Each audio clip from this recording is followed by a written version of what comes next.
उसके डेटा अभी तक नहीं आ पाए। सरकार दर्शन करने वालों का, स्नान करने वालों का डेटा तो रोज जारी कर रही है, लेकिन जो मौत हो गई उसके बारे में इसका जवाब सरकार को देना चाहिए।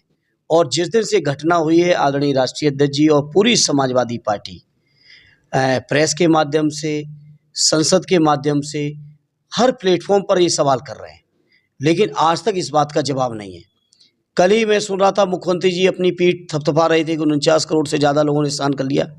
अगर 49 करोड़ के स्नान करने वाले श्रद्धालुओं की गिनती कर सकते हैं, तो आखिर मृतकों की गिनती क्यों नहीं दे पा रहे हैं?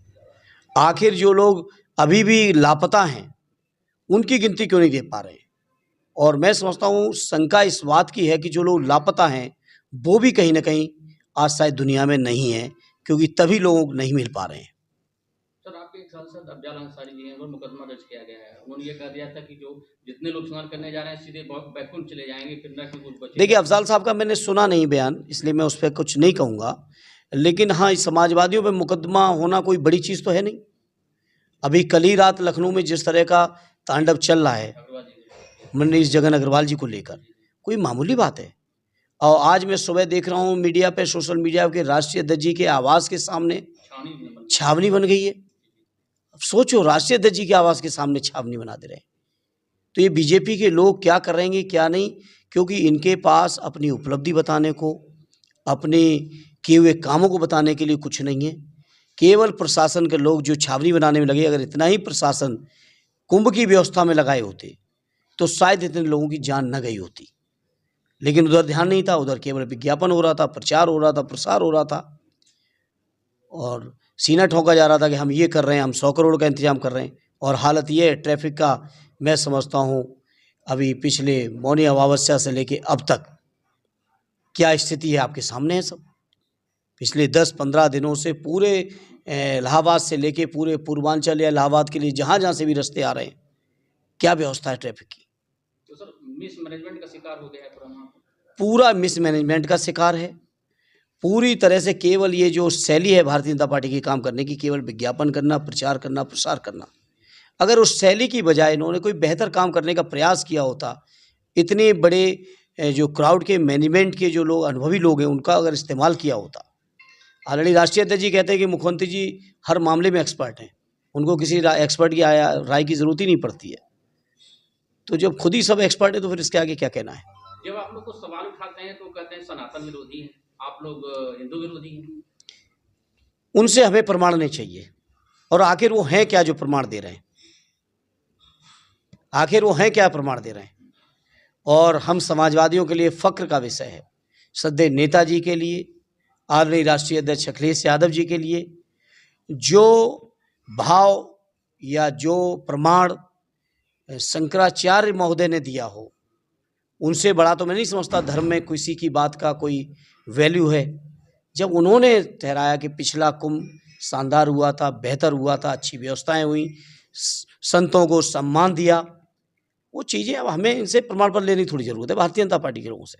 वोटों की डकैती, चुनाव आयोग को 500 लिखित एप्लीकेशन दी गई, शिकायतें दी गई, एक भी एप्लीकेशन पर कोई कार्रवाई नहीं की।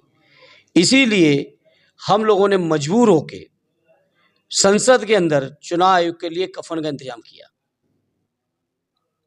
क्या लग रहा है कि 27 का चुनाव हो पाएगा, इससे निष्पक्ष हो पाएगा? जनता आएगी मैदान में। ये उपचुनाव में प्रशासनिक तांडव के मात्र से जनता देख रही है हर चीज का और सबका जवाब देगी, और अभी लोकसभा में दिया है, कोई नई बात नहीं है। तो क्या लग रहा है लोकसभा में बहुत बेईमानी के बावजूद हमारे अलायंस की 43 सीटें जीती, 5 सीटें काउंटिंग में हराई गईं, और काउंटिंग से पहले की जो बेईमानी थी वो अतिरिक्त थी। अगर निष्पक्ष चुनाव होता तो 43 की जगह 60 से ज़्यादा सीटें हम लोग लोकसभा में जीत चुके थे।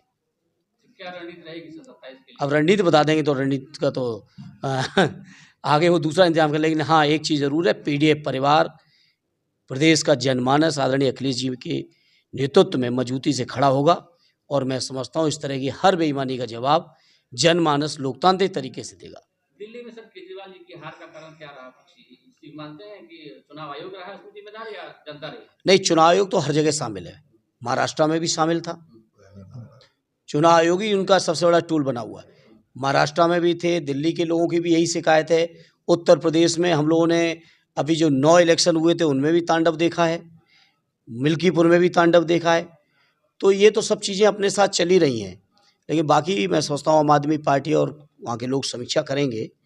उत्तर प्रदेश के लोग अब तैयार हैं आदरणीय अखिलेश जी के नेतृत्व में 27 में एक मजबूत और ऐतिहासिक सरकार बनाने को। सर, एक तरफ तो मोदी जी और ट्रम्प जी की दोस्ती बड़ी प्रगाढ़ है, और एक तरफ जो है भारतीयों को वीडियो जकड़ के अब इसका जवाब तो प्रधानमंत्री जी को देना चाहिए, सरकार में बैठे लोगों को देना चाहिए। मैं समझता हूँ जहाँ आज़ादी का अमृत महोत्सव मना रहे हैं देश, इतने दिनों में 75 सालों में कभी भी देश के नागरिकों का इस तरह का अपमान नहीं हुआ। जिस तरीके से बंदी बना के, हाथ और पैर बांध के लोगों को खाना नहीं मिला, वही आप समझ सकते हैं कि अमेरिका से चले थे, कम से कम 15 से 18 घंटे की यात्रा रही होगी। लोग मूलभूत सुविधाओं से वंचित थे, वॉशरूम नहीं जा पाए, खा नहीं पाए, बच्चे, महिलाएं, बुजुर्ग हाथों में बेड़ियां, पैरों में बेड़ियां डाल के जिस तरह से भेजे गए, ये बहुत दुर्भाग्यपूर्ण है और मैं समझता हूँ देश का गौरव इससे बहुत गिरा है। इस बात को संसद में भी समाजवादियों ने बहुत मजबूती से उठाया था। अब प्रधानमंत्री जी गए हैं, दोस्ती निभा रहे हैं, बहुत अच्छी बात है, लेकिन इन देश के लोगों के स्वाभिमान की भी चर्चा उनको वहाँ करनी चाहिए थी। जो वक्फ का सर बिल आ रहा है, इसके लिए जेपीसी से हो चुका है और उसका विरोध मुस्लिम संगठन कर रहे हैं, लगातार कह रहे हैं कि हमारे ये हितों पर ये सरकार हमला कर रही है। पूरी तरह से कुठाराघात है। जो वक्फ की ज़मीनें हैं उन ज़मीनों पर भारतीय जनता पार्टी के लोगों की निगाह है। रक्षा की ज़मीनें लोगों को कौड़ियों के भाव बेची गई, रेल की ज़मीनें बेची गई, अब वक्फ की ज़मीनों पर इनकी निगाह है। क्योंकि जो वक्फ का आज का कानून है, इस कानून के हिसाब से ही ये ज़मीन नहीं कब्जा कर सकते थे, इसलिए कानून में संशोधन लाए हैं। जेपीसी बनी ज़रूर थी, अच्छी बात थी, लेकिन जेपीसी में किसी भी विपक्ष के सांसद की कोई भी राय, कोई भी संशोधन स्वीकार नहीं किया गया।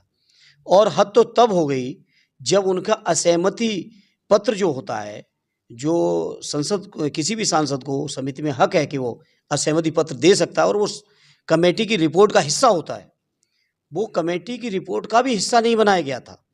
इसीलिए जब अभी परसों पेश हो रहा था बिल, दोबारा समिति का रिपोर्ट आ रही थी, तो हम लोगों ने विरोध किया। विरोध के बाद जरूर गृह मंत्री जी ने भी कहा और स्पीकर साहब ने भी व्यवस्था दी कि उनकी असहमति को इस रिपोर्ट का हिस्सा माना जाएगा। हालांकि बिल का हिस्सा नहीं माना, केवल रिपोर्ट का हिस्सा माना है।